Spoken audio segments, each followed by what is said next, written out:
Nadezhda Buyanova is a doctor, but you'll find her in court, not the clinic. The 68-year-old paediatrician faces 10 years in prison, accused of spreading fake news about the Russian army.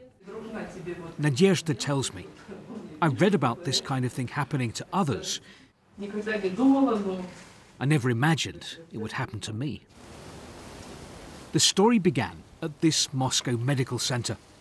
A patient's mother claimed that the doctor had told her Russian soldiers in Ukraine are legitimate targets. The woman recorded an angry video. Her ex-husband had been killed fighting in Ukraine.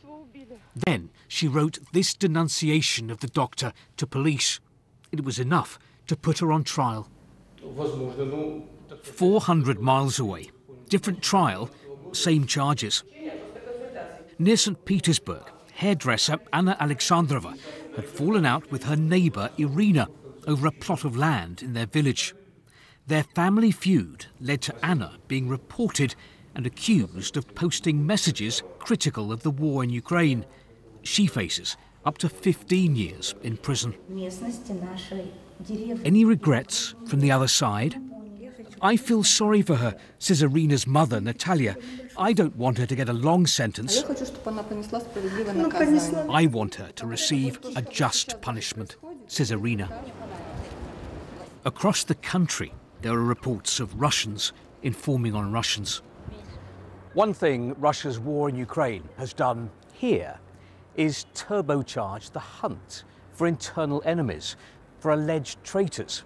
And it's in this atmosphere of us against them that you get neighbour snitching on neighbour, students informing on their teachers, professors on students, and even parishioners denouncing priests. But one thing Stalin did not give them, their freedom. Sounds familiar. Under Soviet dictator Joseph Stalin, denunciation was actively encouraged. The prison camps, the Gulag, were full of victims who'd been snitched on by their fellow citizens. What I find really remarkable is how quickly Russian genetic memory has come back. How things that people who didn't live in those times suddenly act as if they did. Suddenly they are squealing on others.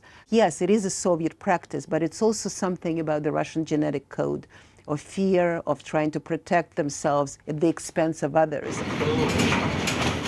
And in this atmosphere, look what's happening. Some Russians are taking the law into their own hands.